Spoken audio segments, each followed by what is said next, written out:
சாந்தி அம்மாளுக்கு தன் சமையலறைதான் உலகம்.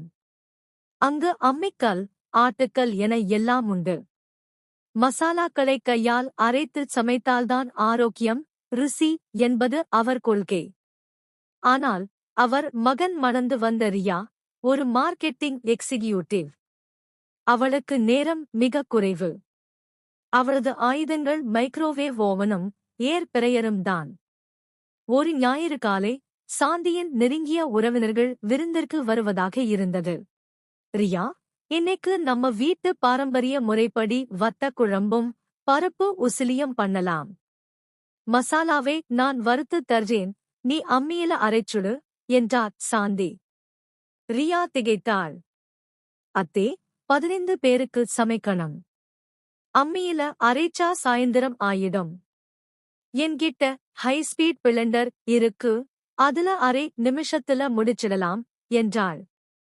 இருவருக்கும் இடையே ஒரு சிறு பனிப்போர் மூண்டது. இறுதியில் ரியா ஒரு யோசனை சொன்னாள்.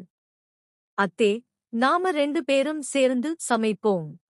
வேலை என்னோடது, ஆனா ருசியும் பக்குவமும் உங்களோடது. இது ஒரு டீம் ஒர்க். சாந்தி யோசித்துவிட்டு சம்மதித்தார். வேலை தொடங்கியது. ரியா தன் எலக்ட்ரிக் சாப்பர் மூலம் வெங்காயம், காய்கறிகளை சில நிமிடங்களில் சீராக நறுக்கித் தள்ளினாள்.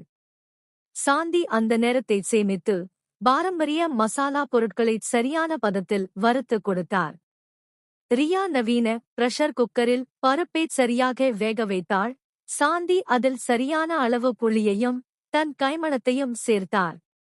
கடைசியாக ரியா ஒரு நவீன டெசர்ட் செய்தாள். சாந்தி அதற்கு தன் கைவசம் இருந்த ஏலக்காய் மற்றும் ஜாதிக்காய் பொடியைச் சேர்த்து ஒரு பாரம்பரிய தொடுதலை கொடுத்தார். உறவினர்கள் உணவைச் சுவைத்தபோது ஆச்சரியப்பட்டனர். என்ன ஒரு அபூர்வமான ருசி! குழம்பு மணக்குது, அதே சமயம் சாப்பாடு பார்க்க எவ்வளவு நவீனமா அழகாயிருக்கு என்று புகழ்ந்து தள்ளினர். சாந்தியின் அனுபவமும் ரியாவின் வேகமும் சேர்ந்து ஒரு மேஜிக்கேட் செய்திருந்தது. விருந்தினர்கள் சென்றதும் ரியா மெதுவாகச் சொன்னாள், அத்தே, உங்களோட அந்த மசாலா ரகசியம் இல்லாம இருந்தா எவ்வளவு ருசி வந்திருக்காது. சாந்தி சிரித்துக்கொண்டே, நீ சொன்னது சரிதான் ரியா, உன்னோட அந்த மெஷின்கள் இல்லாம இருந்தா எவ்வளவு சீக்கிரம் சமைச்சு முடிச்சு நானும் உன் கூட உட்கார்ந்து நிதானமா பேசியிருக்க முடியாது. அனுபவமும் வேகமும் இணைஞ்சா அது ஒரு அழகான கலைதான். அன்று முதல் அந்த வீட்டில் பாரம்பரியம் மற்றும் நவீனம் இரண்டும் கைகோர்த்து பயணிக்கத் தொடங்கின.